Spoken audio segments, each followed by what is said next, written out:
आज मैं आप लोगों के सामने एक फिर नए विषय के साथ उपस्थित हूँ और इस वीडियो में मैं आपको बताऊंगा कि छंदों की दुनिया कितनी रोचक और कहें तो जादुई है। जादुई शब्द मैं इसलिए कह रहा हूँ क्योंकि इसमें आप देखेंगे कि एक छंद को सीखने पर आप कितनी आसानी से दूसरे छंदों को भी सीख लेते हैं। तो इस वीडियो में मैं आपको 3 छंदों के बारे में बताऊंगा। एक ही वीडियो में 3 छंद। चौपाई पहला हो गया,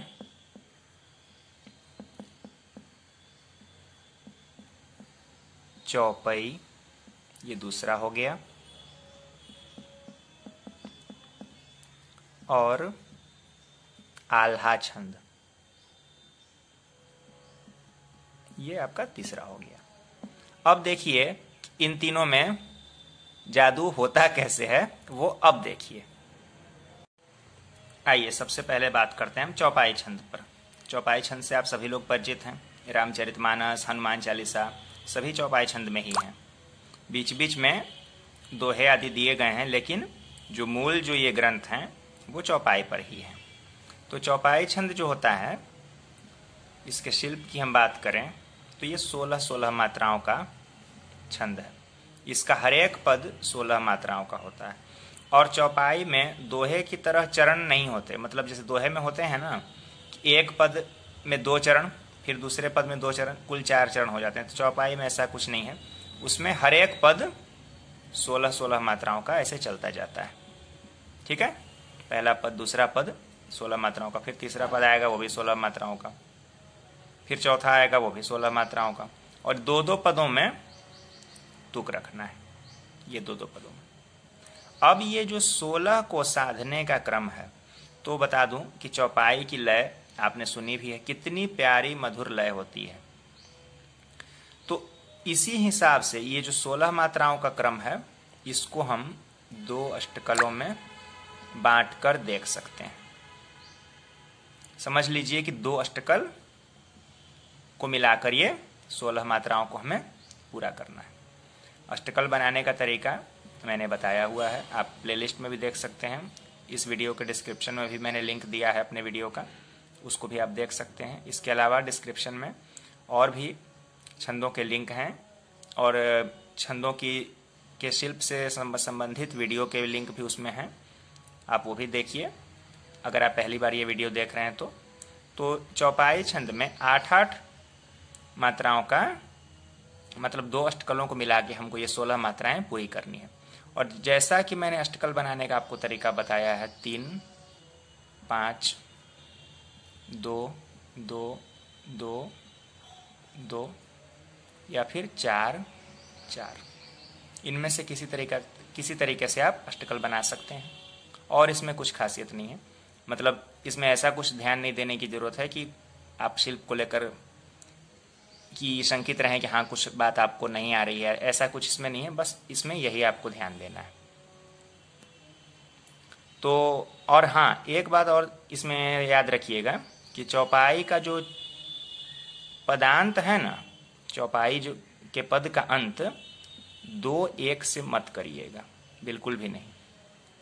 चौपाई के और न ही इसके और न ही चौपाई छंद के आरंभ में जगण का प्रयोग हमको करना है 1 to 1 का। जगण ऐसा होता है ना कि जब तक कहा नहीं जाए, मतलब छंद का नियम जब तक कहे नहीं, चौपाई जगण का प्रयोग नहीं करना चाहिए। तो ये मैं चौपाई के अंत के पदांत के लिए बता रहा हूँ। तो पदांत में अब 2-1 का प्रयोग नहीं करेंगे। चौपाई के अंत में गुरु होना चाहिए, 2 गुरु, या फिर 1-1, 1-1, इस तरह का क्रम होना चाहिए। 2-1 मतलब है कि लघु अंत में नहीं आना चाहिए। ठीक है, ये हो गया इसका। अब इसका मैं एक उदाहरण आपको लिखकर समझाता हूं, तो आपको आसानी से इसमें समझ आ जाएगा। देखिए, ये देखिए चौपाई छंद का एक उदाहरण आप देख पा रहे हैं। उदाहरण के लिए मैंने 2 पद इसके लिखे हैं चौपाई के। मेरा भारत सबसे प्यारा, हम सब की आंखों का तारा। अब देखिए आप इसमें 2 अष्टकल पहचान पा रहे हैं ना, मेरा भारत 4-4-8, सबसे प्यारा सबसे भी 4 मात्राओं का है, प्यारा भी 4 मात्राओं का, तो 2 अष्टकल में बट गया। हम सब की आंखों का तारा, हम सब मिलाकर हो गए 4, की यहाँ तक मिलाकर हो गए 4, 4 4 8, खों का तारा फिर से 8। तो बहुत सुंदर लय है, इसमें आपको समझने में कोई कठिनाई परेशानी बिल्कुल भी नहीं होगी। अब मैं आपको बताता हूं चौपाई छंद के बारे में। अब देखिए चौपाई छंद, आप अपनी स्क्रीन पर लिखा हुआ देख पा रहे हैं, चौपाई नाम मैंने लिखा है ना। तो चौपाई और चौपाई में नाम में क्या अंतर है कि प की जो आ की मात्रा है गायब हो गई, तो चौपाई से चौपाई हो गया। वही काम इसमें लिखने में भी करना है कि जो चौपाई छंद 16 मात्राओं का होता है, तो यहाँ पर एक हमने कम किया ना, एक जो एक आ की मात्रा है कम की है, यहाँ से भी आप एक मात्रा कम कर दीजिए, 15-15 मात्राओं का हर एक पद रख लीजिए, वो चौपाई हो जाएगा। ये 16 मात्राओं का चौपाई होता है, 15-15 मात्राओं का ये चौपाई छंद होता है। चौपाई में और चौपाई में अंतर केवल इतना है कि चौपाई के अंत में मैंने जैसे कि बताया कि चौपाई के हर पद के अंत में आपको 2-2 रखना है, ये चौपाई हो गया।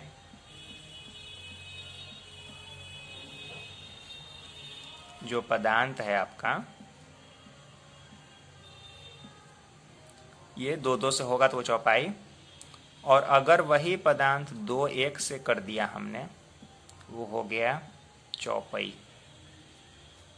है ना मजेदार बात।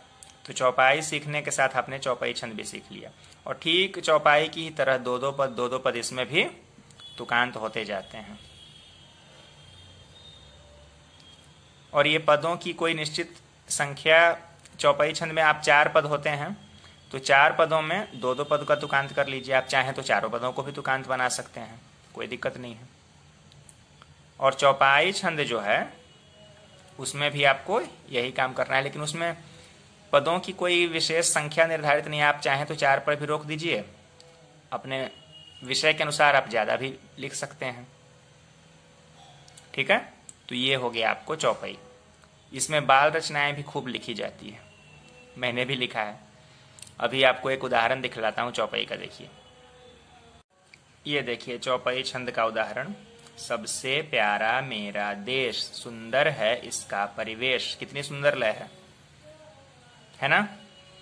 और आप इसको देख के समझ पा रहे होंगे, सबसे प्यारा यानी अष्टकल, यहां तक 8 मात्राएं हो गई। मेरा देश, ये 7 मात्राएं हो गई। तो इसका मतलब है कि चौपाई छंद अष्टकल और सप्तकल इस तरह से चलता है, 8 और 7। तो अब जरूरी नहीं कि आप 8 पर यति ही लीजिए, लेकिन ध्यान रखिएगा कि लय टूटनी नहीं चाहिए, और अंत इसका पदांत हमेशा गुरु लघु से ही होना है, तभी ये चौपाई होगा। आप इसके अंत में आप चाहें तो जगण भी रख दीजिए, तगण रख दीजिए, कुछ भी रख दीजिए, लेकिन अंत में ये लघु गुरु, गुरु लघु जरूरी है, गुरु और लघु का क्रम आना जरूरी है। ठीक है। अब देखिए, आपने ये 2 छंद सीख लिए, मतलब है आपने एक तीसरा छंद सीख लिया। अभी बताता हूं उसका नाम। जी हाँ, उसका नाम है आल्हा छंद। आपने अभी चौपाई को समझा, चौपाई को समझा, तो आपने ऑटोमेटिकली आल्हा छंद को भी समझ लिया, क्योंकि आल्हा छंद का जो हर एक पद होता है वो 16-15 पर यति पर चलता है, और कुल मिला के हर एक पद में 31 मात्राएं होती है। तो ये जो एक आल्हा का जो हर पद होता है ना, उसका स्ट्रक्चर यही है, 16-15 और उसको रखना है। और ये जो 16 वाला जो है, ये जो पहला चरण होगा आल्हा छंद का, वो 16 मात्राओं का होगा। दूसरा चरण होगा वो 15 मात्राओं का होगा, और कुल मिला के 31 मात्राएं होंगी। और पदांत जो है इसका, आल्हा छंद का पदांत 2-1 से होता है। कहने का मतलब ये है कि आल्हा का पहला पद चौपाई होता है, दूसरा पद चौपाई होता है, बस वही हो जाता है आपका आल्हा छंद। और इसमें भी 4 पद होते हैं आल्हा में। आप 2-2 पदों को तुकांत कर लीजिए, चारों भी हो गए तो चारों भी तुकांत हो गए तो कोई दिक्कत नहीं है। कितनी आसानी से आपने आल्हा सीख लिया। तो ऐसा नहीं है कि सिर्फ अभी ही ऐसा हुआ है, मैंने पहले भी इस चैनल पर चर्चा की है कि आपने दोहा रोला को सीख लिया तो कुंडलियां छंद सीख ली। कुंडलियां छंद का भी वीडियो का लिंक मैंने डिस्क्रिप्शन में डाला है, आप देखिए। रोला सीखने के बाद आप उल्लाला छंद सीख लेंगे तो आपको छप्पा छंद लिखना आ जाएगा, उसका भी लिंक मैंने लगाया हुआ है। तो मतलब छंदों की दुनिया इतनी रोचक है ना कि आप इसमें जितना उतरेंगे आपका फिर मन नहीं होगा कि हम हट के कहीं और जाएं, है कि नहीं? बिल्कुल। अभी आल्हा छंद का उदाहरण देखिए और अच्छा लगेगा। यहाँ देखिए आल्हा छंद का उदाहरण आप देख पा रहे हैं अपनी स्क्रीन पर। आंगन की मुस्कान बचाने डटे हुए सीमा पर वीर, एक हाथ से फूल खिलाते दूजे में थामे हैं तीर। हो गया, आल्हा के 2 पद तैयार हो गए, 2 पद और चारों चरण तैयार होगा। इसी तरह से 2 पद और बना देंगे, आपका आल्हा छंद कंप्लीट हो जाएगा। और 2-2 पदों में पदांत में तुकांत होना चाहिए, ध्यान रखिएगा। अब देखिए, जैसा कि मैंने अभी चर्चा की कि जो उसका पहला पद है, पहला चरण जो है वो चौपाई का होता है। तो आप यहाँ चौपाई का शिल्प देख पा रहे होंगे। आंगन की मुस्कान बचाने, गिनिए 16 मात्राएं हो रही है, हो रही है ना 16 मात्राएं। अब यहाँ देखिए दूसरा जो चरण है चौपाई छंद का मैंने बताया है। अब इसको देखिए, डटे हुए सीमा पर वीर, 15 मात्राएं आई, 3 3 6, 6 4 10, 10 2 12, 12 और 3 15, अंत गुरु और लघु। बिल्कुल चौपाई चौपाई चौपाई चौपाई, दोनों पदों में वही बात है। तो आपने आल्हा छंद भी सीख लिया। आल्हा छंद के साथ एक विशेष बात यह है कि इसमें वीर रस की रचनाएं मुख्य रूप से लिखी जाती है, लेकिन ये कोई बाध्यता नहीं है कि आपको वीर रस में ही लिखना है। इसमें आप एक रोचक प्रयोग ये कर सकते हैं कि देखिए, लड़ाई तो 2 तरह की मानी जाती है, एक वो जो सीमा पर होती है वो, और दूसरी जो घर में पति पत्नी आपस में करते हैं वो होता है ना। तो अगर आपने पति पत्नी वाली लड़ाई को इस आल्हा छंद में डालकर लिख दिया तो अभी होली के लिए बहुत बढ़िया एक छंद तैयार हो जाएगा, है ना। तो इस तरह के प्रयोग आप इसमें कर सकते हैं। एक बात और, एक प्रश्न मन में आता है कि मुक्तक जो छंद है, इस मुक्तक को किन किन छंदों में लिखा जा सकता है।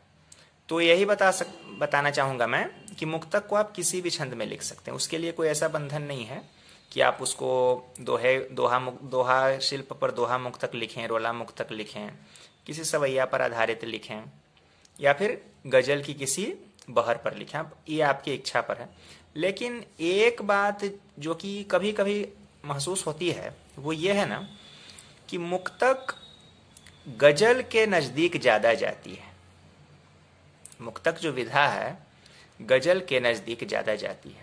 अगर आप उसको हिंदी में गीतिका की शैली में लिखना चाहें तो भी लिख सकते हैं, इसलिए अच्छा ये रहेगा, मैं ये बात इसलिए बता रहा हूँ कि आप उसको ना गजल की ही किसी बहर पर अगर लिखेंगे तो वो ज़्यादा सुंदर बनता है।